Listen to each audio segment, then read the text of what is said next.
Okay, now because we stopped recording, okay, no, we are over here in our regular channel live. Okay. Now, I just can't, yeah, because there's a streaming software option. All right. Now I need to find the link to invite people here, which, like, why don't I see that anywhere? Oh, here. Share it. Copy. Here, I'm sending you the link because I can't go to the other chat. Can you go to the other chat and give it to them? I am. They're at least talking to themselves. It's fine. Okay. Try not to panic. How do I send this to you?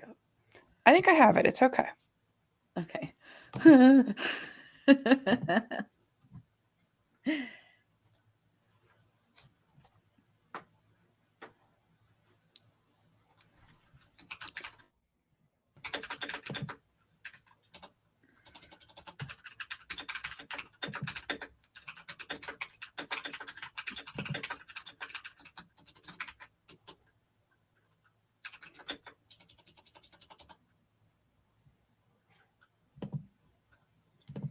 Question, because I can have this unlist the live replay on YouTube because we can download it off of our Riverside and then re-upload it in better quality.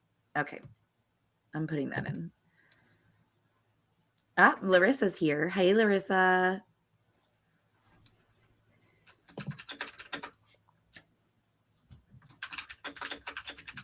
Oh, great. Hey, everybody. Everyone is working? It's working. This is only our second time going live, and we are not there yet, y'all. We are working on it. Yes. I think what I'll do is cancel this. Can I cancel this? I don't know if it, well, I don't know. I'm so confused. Okay. Here we go. Yeah, it's okay. We're here. This is mortifying.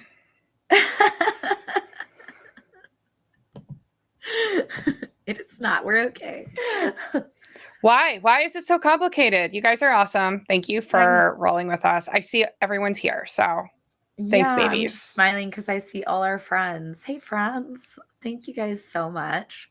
I want to tell everyone a story that just Jen and I have been working really hard this week. So I'm here with no makeup and like wet hair.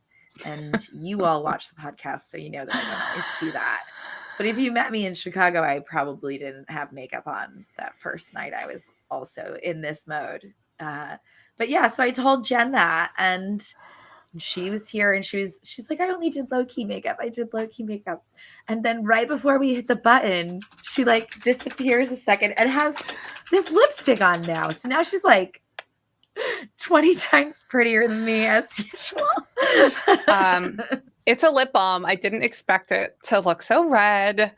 But as long as we're talking about lip balms, I want to show you. Oh my God, let me just smash into my microphone. I am the frazzledest I think I've ever been. Okay, so you guys know I moved to using little cue cards, and I glue them on the glue stick. But I would like you all to know that oh, you lost me. Did you lose me? Nope. You're here. I see you. Oh, there I am. Okay. Look, my glue stick looks like my chapstick. Oh my gosh, it looks just the same. So much. That's not fresh. They all want to know what lip balm it is. Fresh. Yeah. This is the one Oh, it is fresh. This is the tinted one. But this is my That's your everyday. Yeah. I did not glue my lips, but like shout out goes to Elmer's for making. I have like 3 of them on my desk because it's purple. It's purple. So when you uncap it, it's purple. So I was saved by Elmer's. Yeah. I feel if you glued your lips, that it would be like exfoliating, honestly. Also, look, didn't we all use glue on our lips during the glitter years? Not only that, but I used that lip balm that used to like sting your lips to make them plump when I was like That in high is school. like You the remember fast that track to stuff? a cold store. Remember, it's like all over the place. Like it's a no. Yeah. Like that's They have it still? Oh yeah. Yeah. Mm-mm. Oh yeah. It just like made your lips sting and get really dry. You're And like, my would you lips like looked to the have some same. inflammation? Like, I know that you take a lot of antioxidants, girlies, but he uses the purple glue for his mustache. Yes. Sarah, Mhm. I want pictures. Oh, okay. That makes sense to me. And of course, Kirsten has the stingy stuff now. Look at all this. Oh. There's all this great glue information, y'all. I love this.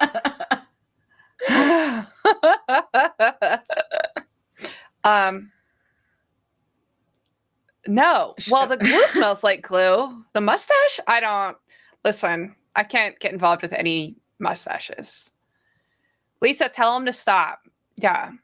A mustache is too exfoliating for me. You know?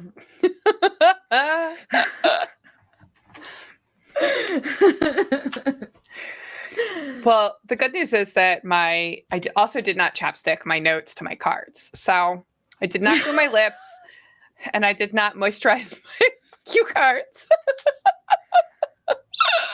They have scented glue sticks. I have scented pens, which of course, as soon as I was like, look, babe, I got these scented pens. And she was like, those cause cancer. It's like, I'm not going to eat them. Oh, please. Everything causes cancer. You got to live a little. Yes. Well, some of us have less cancer to spare than others. That's true. That was insensitive of me. No, it's not. It's okay. It's the one thing, right? It was the pens. I'm just gonna go all the way into making terrible jokes. Okay. So we have big news, but first we have to do the dun-duns. Yeah, we feel obligated to go. Ready? It's ba bum bum bum bum. This is going to be a thing Juliet, now. you're just on time. Yeah. Yeah, I'm rallying to have our like intro song actually change to me and Jen singing bum bum bum. So it's just 9 tracks of us bumming out of tune. Lisa really wants to know your paint color. Lisa, I think it's something grass. It's from Sherwin-Williams. Hold on. I probably have the paint catalog right here because that's who I am as a person. I know how much I will get it for you. I will get it for you. I do. I love paint chips. But I do. I like them in a catalog. I don't like them on the ring. Yeah. I like a little guidance. Mm-hmm. So yeah.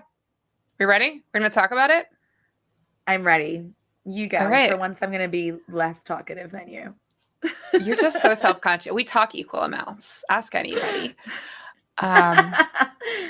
You guys are really boosting me up because I felt like when I logged on with my green sweater and my green picture and my green shirt and my green wall that it was too much algae vibes, like pond scum vibes, too much green, which is why I had to put on the chapstick. So pond scum is one of Larissa's favorite colors.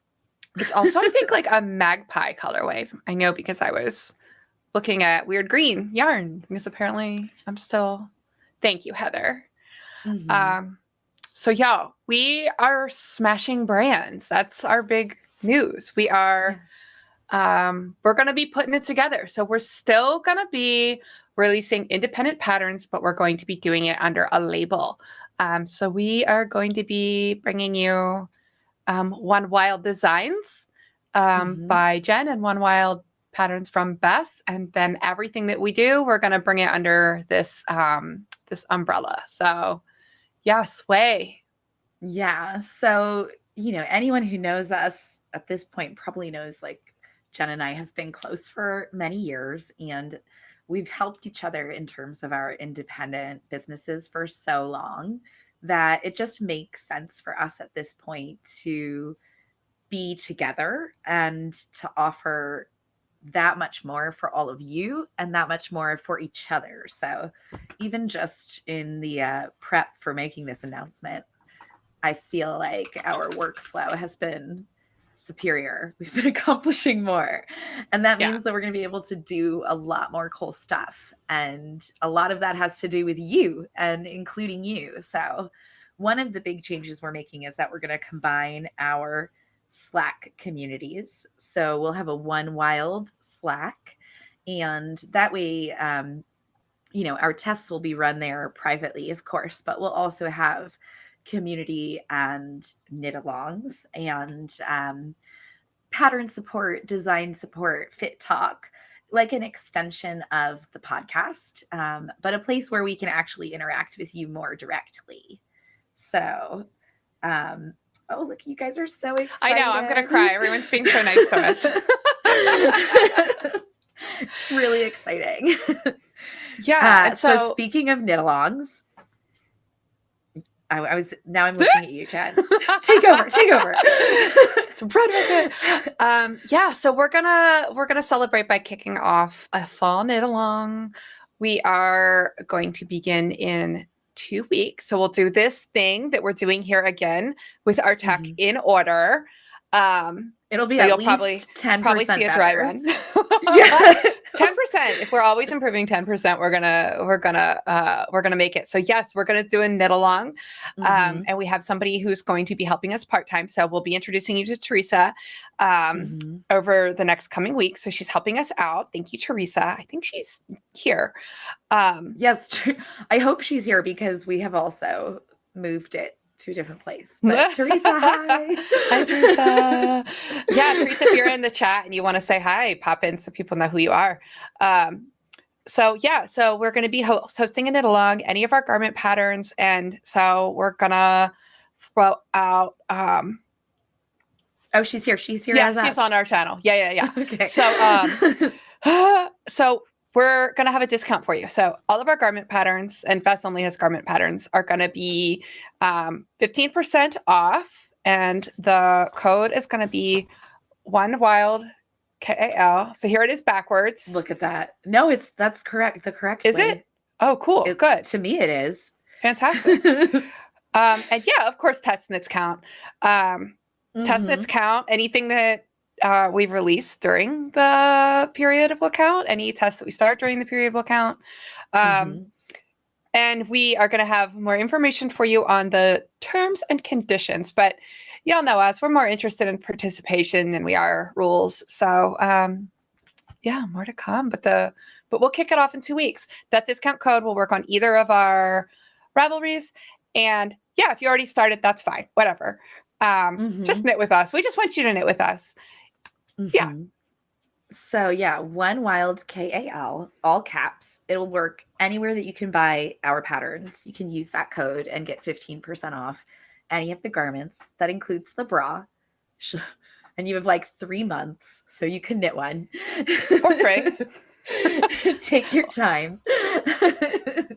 And part of the fun during this knit along is that we're going to be in 3 different states and 3 different cities in the next couple of months, where we hope to be able to see some of you, all of you, any of you. So right now we're looking at Baltimore, Harrisburg, Pennsylvania, and Rhinebeck, New York in October. So there will be more information on meetups, where and when.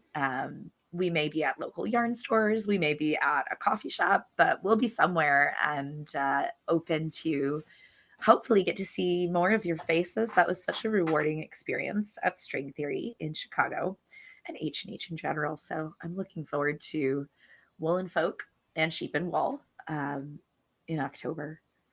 Yeah. And So we'll what be are we talking doing in about this all Pennsylvania? summer. So I don't know. I called the yarn store there. I actually mean the reason we're going to Pennsylvania is because Yeah. So we've got a big ass pictures. photo shoot together for our first collection that we're releasing under the One Wild label. So you're going to see our patterns released more in collections that will have cohesive themes that we're going to explore.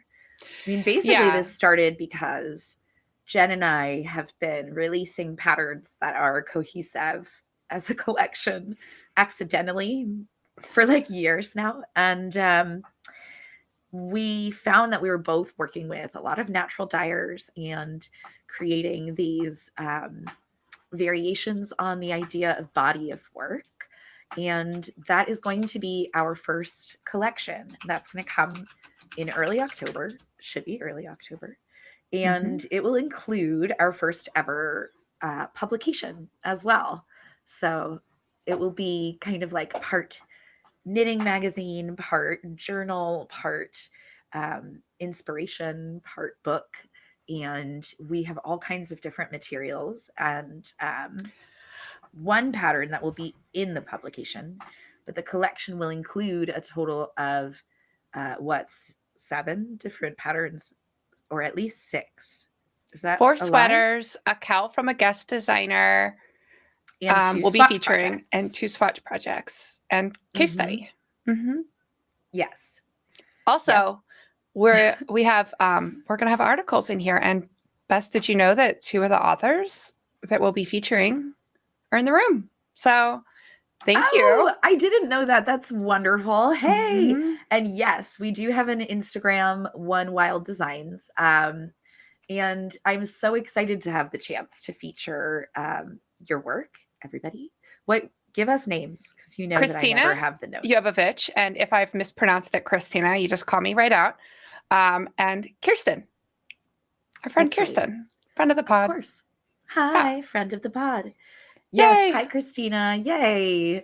Yeah, so we're going to be really exploring this theme body of work, right? So there are so many different ways to interpret body of work, whether it's all of the knitted things that we create as individuals, or the way all of us knitters are working together, sitting at home to create something that is meaningful in the context of our larger social organization, or just understanding that it takes work to exist in a body, and all of the work that we're constantly doing to embody ourselves, and the way that those things intersect and smash up, right? So we're excited to talk about that and bring something of meaning. I think that overall, there's a lot of exhaustion with throwaway content. We're really excited to make something meaningful and to partner with these authors and some of the knitters that we'll be working with. So yeah, it's happening.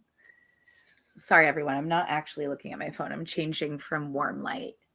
You don't have any brown light, like a nice right? I'm like, now make myself dark. Huddle vibe.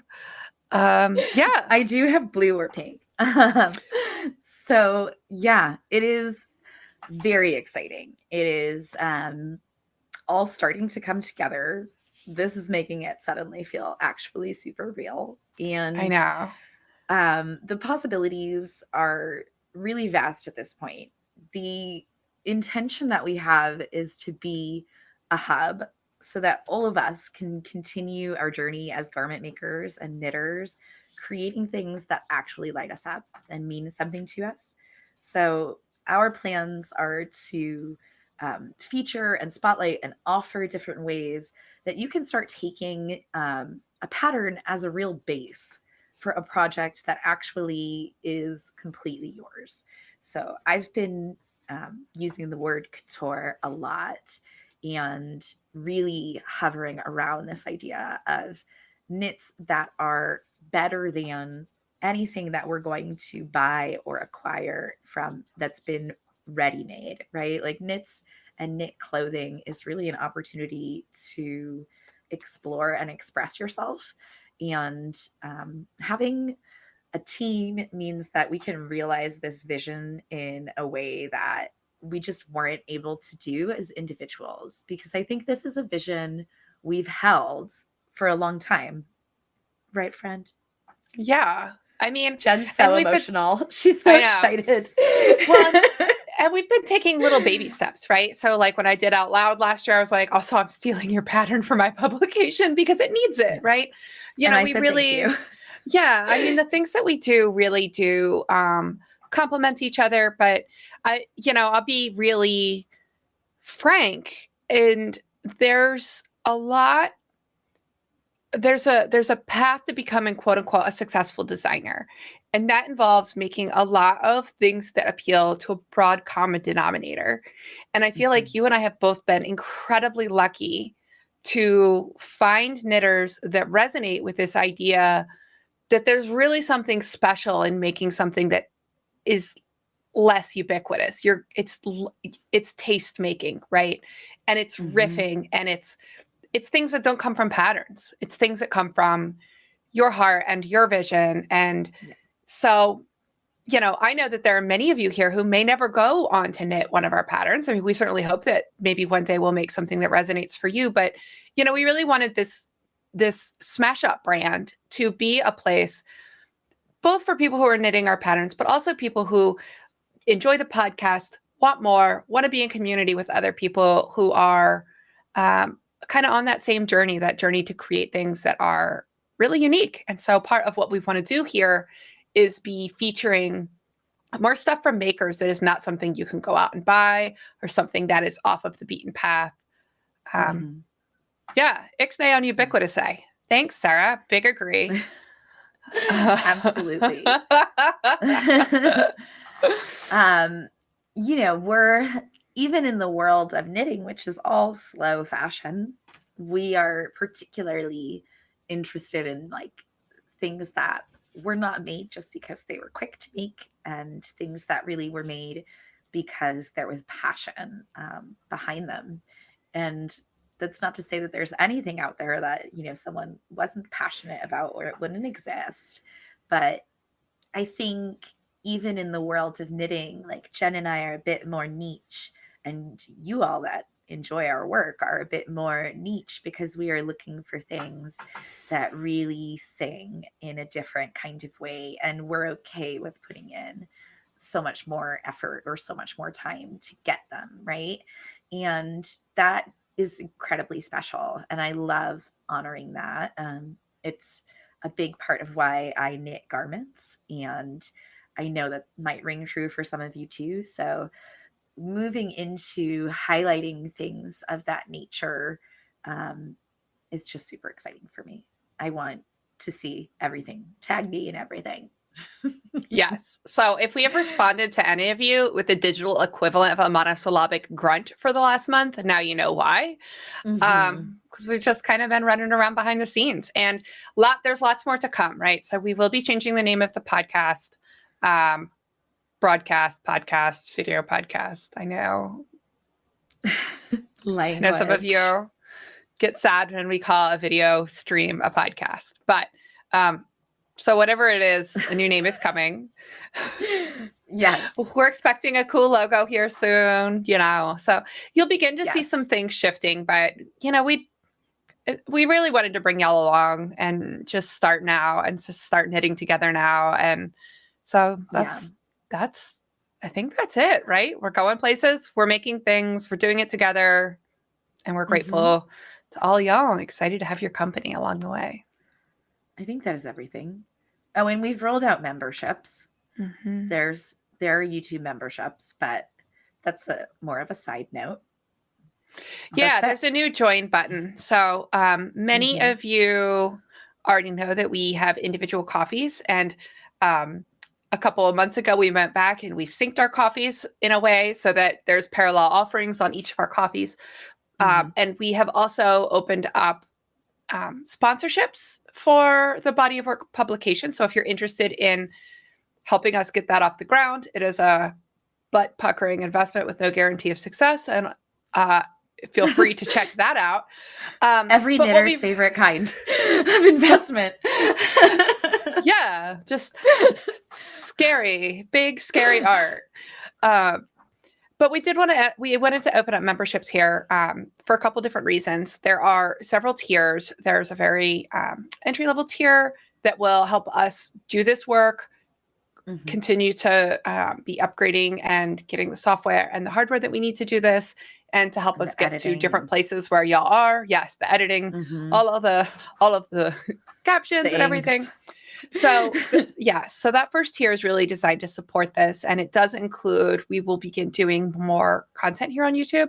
So we're going to be Hey, Emma, we're going to be adding monthly member lives. And those monthly member lives will be available to that first tier. And so you'll have an opportunity to email us, let us know if you're having anything specific you'd like to talk about in those lives. And we'll be doing one stream per month that will be member only. But that's the only member only like content that we're going to be creating, and that's available at all tiers. The second tier is going to include access to all of our patterns. So when they get published, you get them. If you're a member, when we publish a pattern, it's going in your library. And then the third tier is a lot more, it's like a knitting mentorship, right?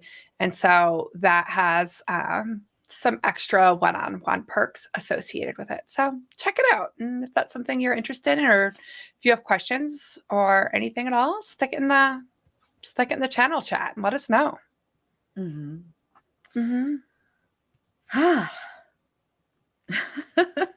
Oh my gosh, we've been hyping ourselves up for this all week, and there we said it. We said the thing. We're going to be one wild. I know. Yes, I've been very nervous over here, which is funny because I don't think I've been so nervous for a while. But it's excited nervous. There's no like anxiousness. It's just like, oh my gosh, we're doing the thing. We're doing the thing today. I know. I sent out the first like briefs to dyers that I'm collaborating with with the reveal. Yeah. Why don't you tell the story, Bess? This is you. This is my name. Yes. So there's a poet, Mary Oliver, who she died in like 2019 or so, but she was making beautiful poetry for a really, really long time. And she has a really famous poem called, I think it's called The Grasshopper. And it's super beautiful. And I used to read it to my yoga classes and make everybody cry. Yoga teachers really love it. And one of the closing lines, which is very inspirational, is what would you do with, or what will you do with this one wild and precious life?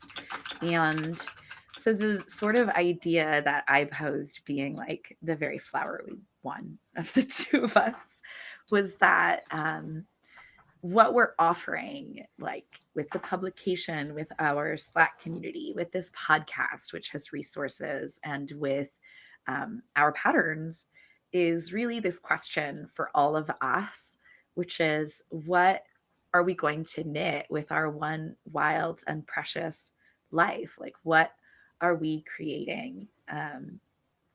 As an artist, I have identified as an artist like my whole life.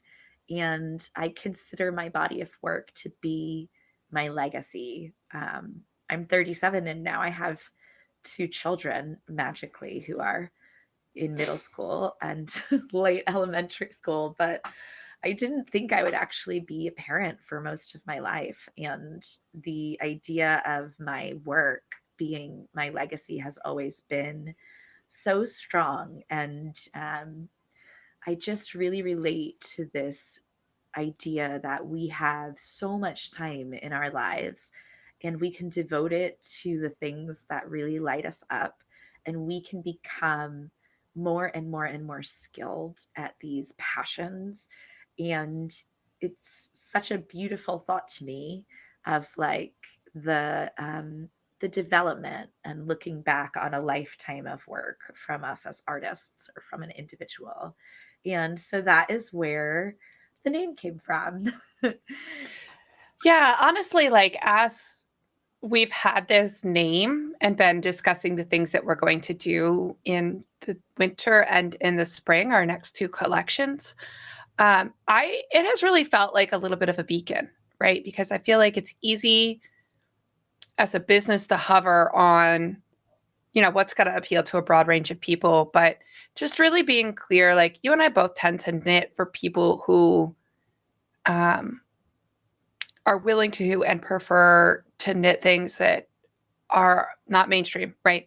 Finer gauge, fine finishing. I love my tiny needles. Yeah. So, just kind of being more apologetic. Like if I only can design, 6 to 8 garments per year as a human,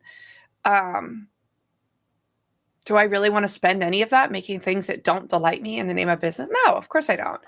And I knew that, but having that framework around it has made me feel unapologetic about it. Yeah. Mm-hmm.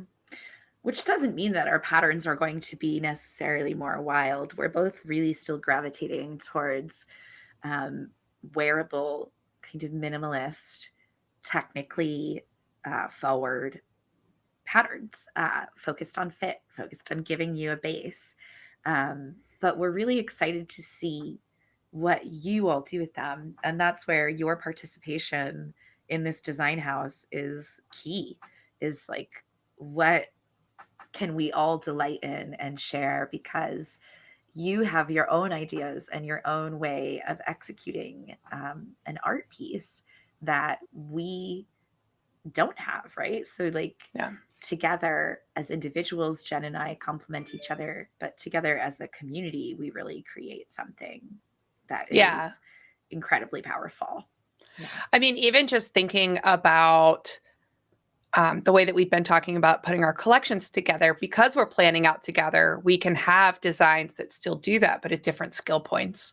And we're being very deliberate because we're putting out 4 things at a time, 5 things at a time, about making sure that there's something for everyone there. And I was even talking today on my grid about a design that I'm going to have a UX knit for here soon that is right out of a knitter's brain, really. You know, in my wardrobe workshop, we talk about, you know, defining our needs. And, you know, she and I talked about what she needed. She's like, okay, so I'd have to do this, this, and this. Like, great. She's like, well, what pattern is that? I was like, well, you're probably going to have to adapt something that exists. But that opportunity to kind of talk with y'all, see what people are actually, you know, needing, or, you know, open your diaries to us.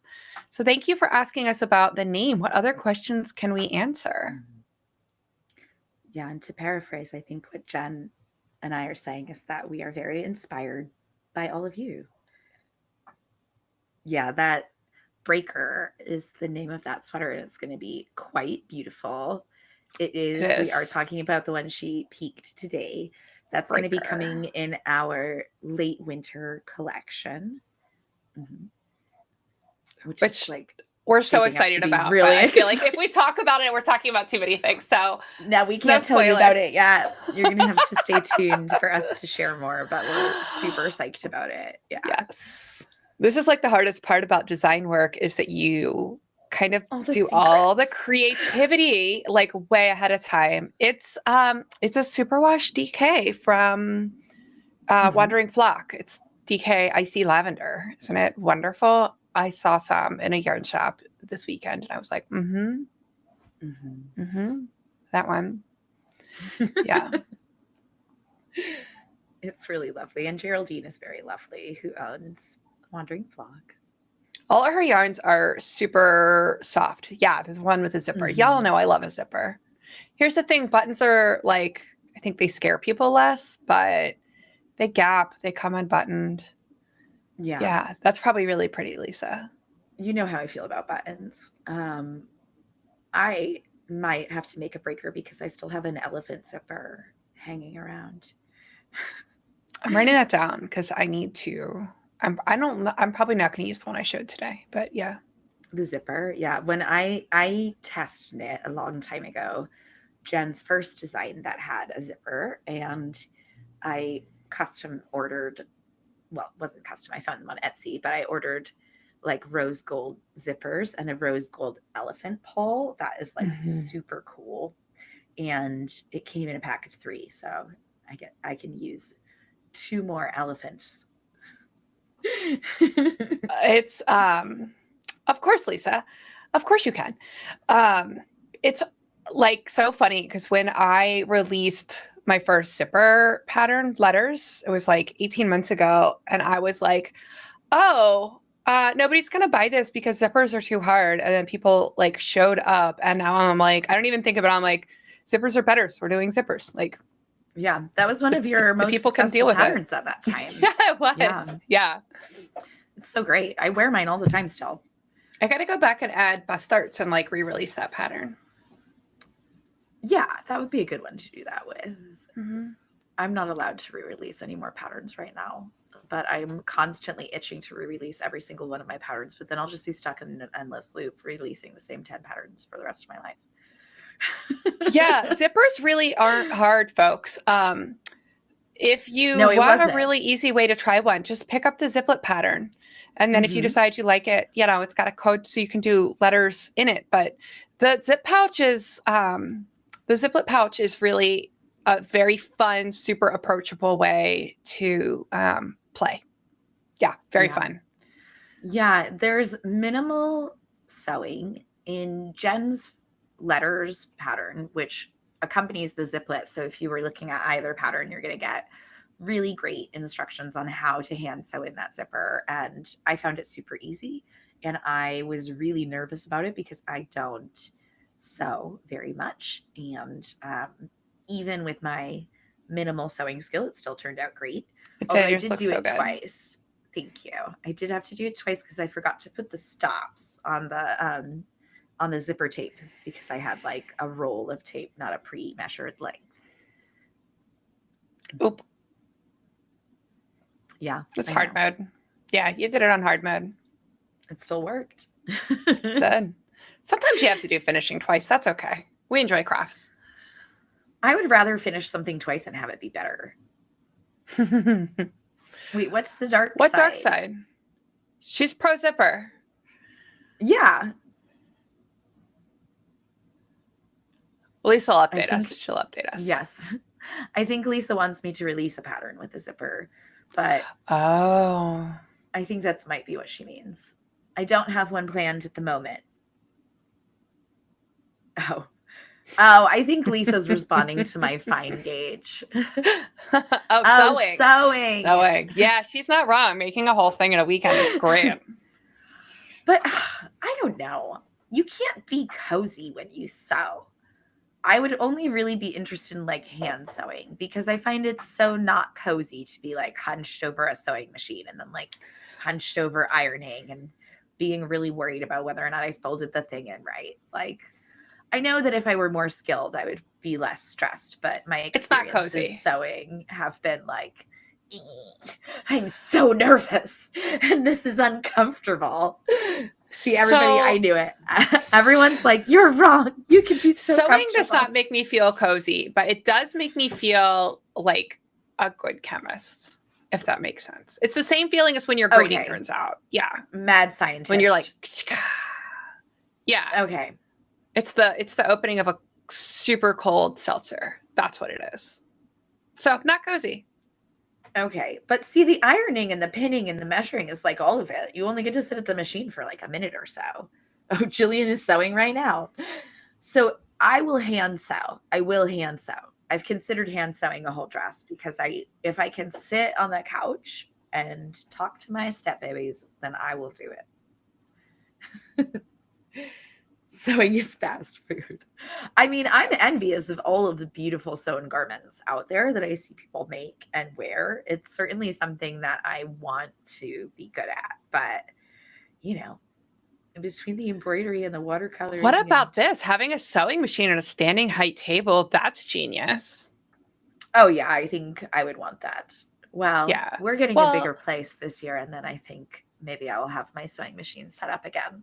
Heather, everything you do is like superstar quality. Like Heather's out here like, oh, and it turns out great. And like Heather sews these like ridiculously amazing vintage Heather is an example of someone that is very inspiring in the things that she is sewing. And then I'm like, I can do that. And a friend of mine taught me how to sew by like making a mask. And after every step, I was like, all right, this has got to be the last step, right? It's so elaborate. Sewing masks sucks too. It's not fun. There's nothing fun about it. It's just work. No, but it was like peak pandemic, so we all needed them. You know, we needed like plethora of back when I was still wearing fabric masks and not like the nurse ones that I wear now.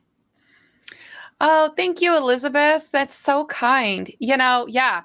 We already recorded our next episode and we're going to talk a little bit more about this too. So spoilers, It's for you. We made it for you. That's true. Yeah, our next episode is coming Wednesday. Some of you have cameos in it and you don't even know because we took a lot of good comments and we're doing a special episode with responses to some of your comments. Yeah. Yeah. So since we have you all here, what other episodes do you want us to record? What other questions do you have for us? That doesn't have to be about our future plans, but we'll keep talking about that. But we want to know what is going to be of service to you. Oh, Lisa's doing that. So I do want to make a bra, but maybe on one of our like business retreats, we can make bras together. Yeah. Maybe on one of our business retreats, we'll stay at your mom's house and make bras. She would do it. She would do it. Lisa, what's your question? Oh, no, I was going to, okay. And also, Lisa, DM me later. There's a book that Threads did on, I have an answer for that. Also, okay. So DM me later. There's, a book about changing drafting that's going to help you change those cups to be your size. And basically all you do is you move the seam allowances. You cut the seam allowance, move the seam allowance, redraft the line that got weird. Okay. The reason that more knitting patterns don't use princess seams is because you really need rendering software, or like an old school, like grading ruler and lots of space to draw them out. I haven't ruled that out. But what we do sometimes see is the equivalent, which is adding. Also, I've only ever done one garment seamed in panels like that, and that's Forest Finds, and it was a lot of fun, but it's not something that most knitters want to do, is create paneled garments. But the equivalent is adding vertical darts, which I think we're going to do an episode on soon because we've gotten some information from people that they want to hear more about the vertical darts. And Bess is using them in a pattern. Yeah, I just added vertical darts. I'm almost done with my birthday dress. See, it's the dress now, but I'm doing the sleeve.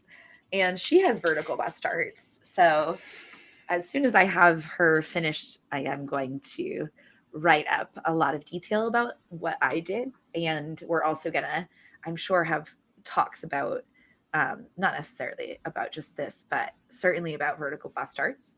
It is really simple. I found it really satisfying and it worked great for the fit of this dress.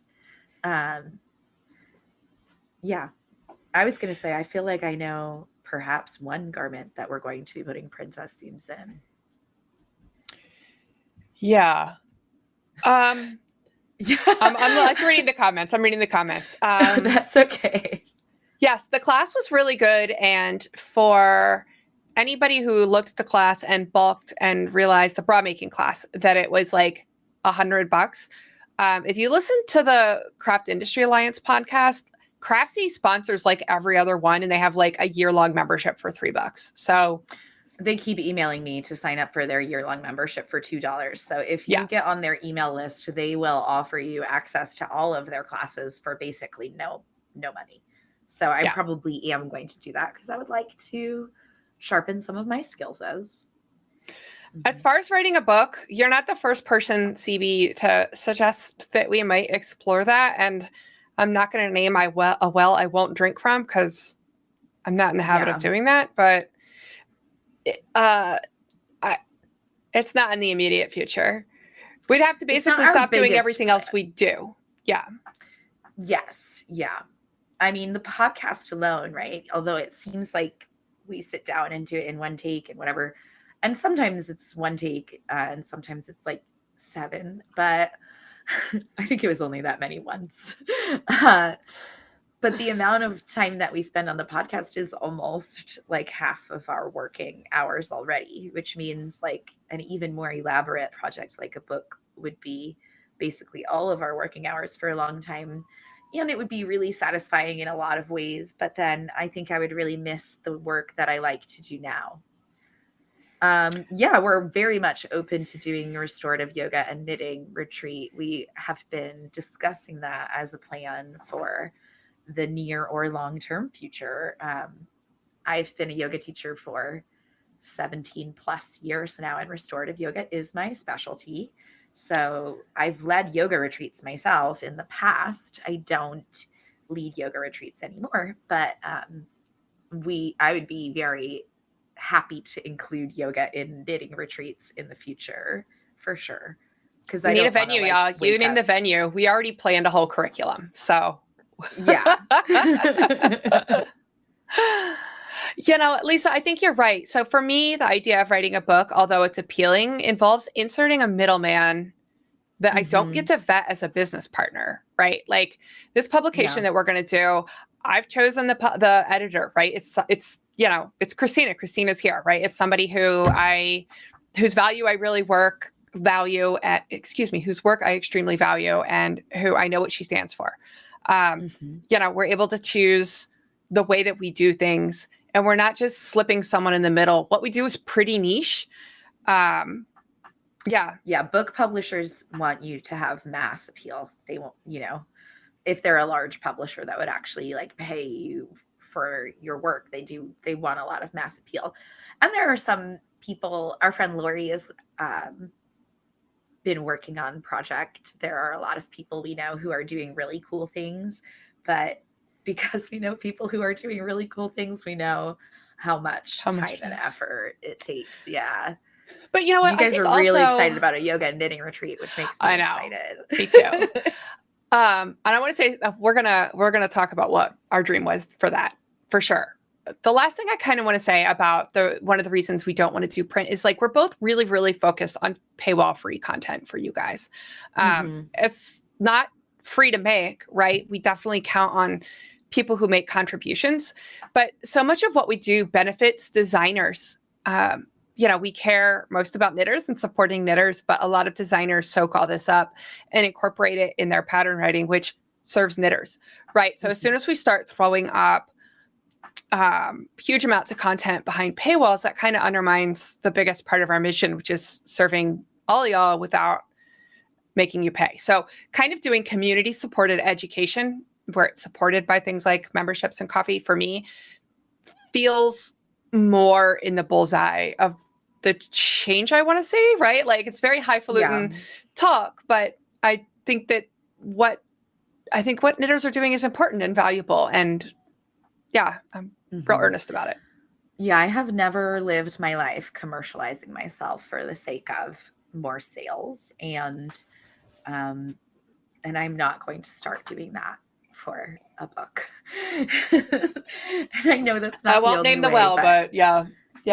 I mean, in the world of yoga, that's very like I've had a lot more experience in that behind the scenes, and it just depends.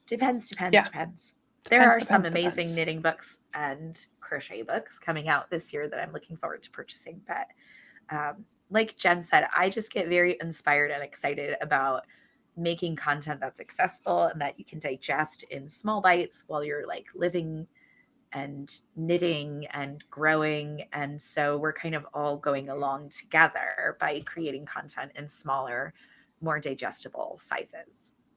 Yeah. So Body of Work is the name of this collection and the publication that we'll be putting out this fall. But the name first came up because we were going to hold a retreat that was going to be a knitting and yoga retreat. And we were also going to do like a knit posing class and have a photographer come as an add-on. And we were going to do like a bunch of yoga and wardrobe and help you get your measurements. And so we ended up having bad luck finding a venue that was going to be big enough. And we didn't yet have enough infrastructure together to pull it off. But and I think Larissa, tell us about your venue when you get a chance, because we want to hear about it. Yes. I think at that point we had maybe only just started the podcast as well. So we didn't know that you would all be out there and that you would all be excited about this. But certainly under One Wild, a retreat is far more exciting to me than a festival. Although I'll go to the festivals because I want to be around other knitting people very much.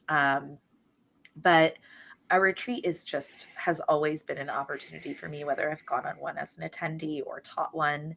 It's so special because it's like a a pressure cooker in the best way of people who share a love for something coming together and really infusing that into like everything for a few days even can become a super powerful jumping off point to develop and deepen your craft. So, oh, look at that. I'm writing it Larissa down. says, great. Jen will be researching it and giving me a rundown. Well, there you go. All right. Everybody is really, I'm ready. Let's see. This is what we're talking about. Community input. Yeah.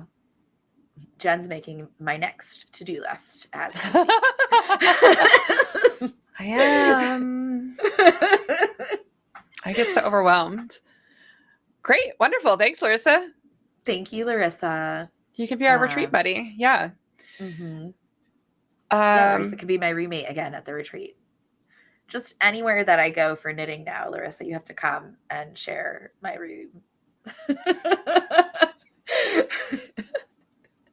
When Larissa and I shared a room at H&H, there was one morning I was getting dressed and I had just seen The Little Mermaid in theater. So I was like, Larissa, I'm sorry, but I'm going to listen to Part of Your World like out loud while I'm putting on my makeup in case you guys thought I was cool at all.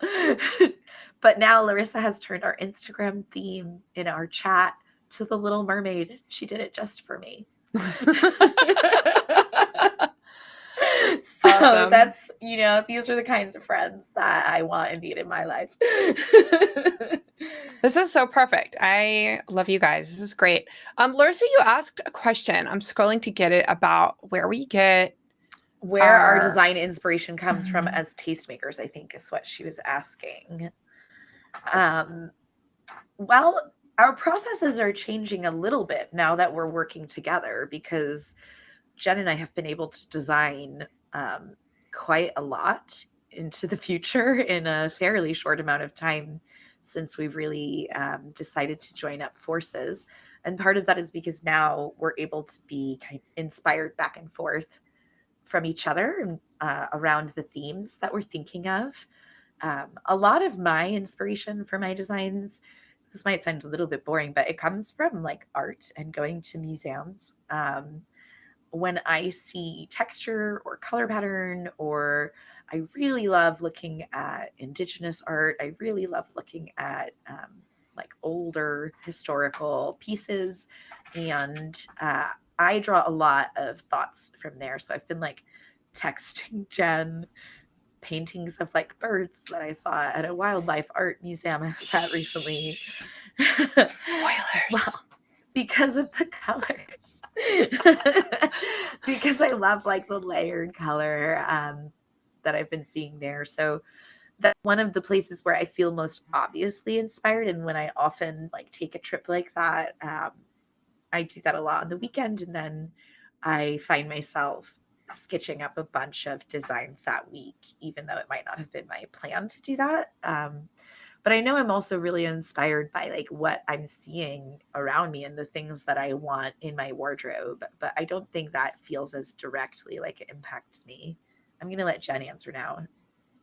Did you know I have a friend type and it's bird girls? Did you know that? But you know that I actually dislike birds in life. Well, okay. I have two besties that are horrified by birds, and two besties, like I've had a sequence of besties who are like solidly bird girls. So yes, if you have a tepid opinion on birds. I would love that, Elizabeth. Yes. I try and yes, Aunt Stacy. Stacy loves birds, and we love you. I try very hard. She just sent me a picture of a vulture that her child has befriended, and it has bands on its ankles so that they can take it to schools for educational content, and it looks like it's on house arrest. Yeah, well, vultures always look like they're criminals, basically. So yes, the amount of birds here in Florida. And in the winter, I'm like used to, you go walk in the forest of Connecticut or New York in the winter and it's like silent, which now I think I would be so afraid of being murdered if that was happening to me. But in Florida in the winter, there are like 10x amount of birds because this is where they come. That's now I'm here. Yeah. I'm in like their mecca, and one of my favorite parks, because of course I love alligators, but I don't like birds. I like some birds. Birds with personalities usually don't get along with me. So this vulture was just like sitting on the rail of one of the trails that I walk, because here everything is a swamp. So the parks have like little boardwalk paths over the swamp in like a lot of places. So you can picture like little wooden boardwalks, wooden railing, giant turkey vulture, like half the size of me, maybe a turkey vulture. I'm not sure what kind of vulture, an ugly, horrible vulture. Hey. So I'm like filming it to send it to my family. And it was just like puffing up and like stepping. And then like this bird tried to bully me. He like flew at me like, and then like flew away. But he like totally he was probably hitting on you. I don't like him. I don't like any of them. Anyone who saw my story of that one on Hinga, the snake birds, they're my least favorite kind of birds. They're obnoxious. Birds shouldn't look like snakes. It should be a rule. They have this like super long neck, and they're always standing around with their wings fully spread and just like turning slowly in the sunshine to dry off. But they're have haunted. Such attitudes. Yeah. They're just like, they feel like the F boys of birds, just being like, "Hey, baby," you know. You're funny. I wrote that down, Lisa. What it's like to be a bird. It sounds funny. Also, I like the idea of this like Tahoe place. So thank you for that, Alyssa. Oh yeah. I was in a place in North Carolina for this wedding last weekend that I'm going to talk fancy to also. So I like North Carolina. That's very centrally located between us as well. So it's between us. Mm-hmm. I try and get most of my design ideas from knitters now. I feel like letting the people who like my work tell me what they want me to make is like easy. It's a cheat. I knew you were going to have a better answer than me, though. It's not a better answer. It's an answer.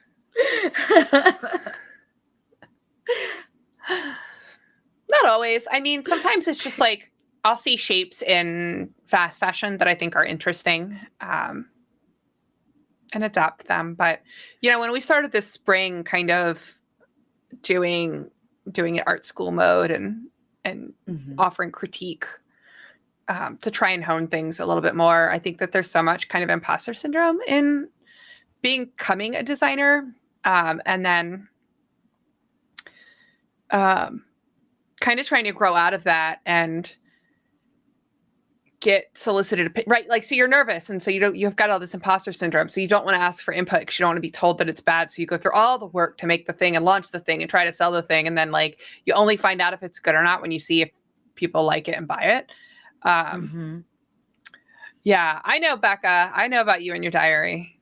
I do. I have a secret lifeline to your diary. I hope you like hoodies because they're coming for you. I love hoodies. Lots of North Carolina. I was in Asheville last weekend, y'all, and I went to Black Mountain. It was super fun.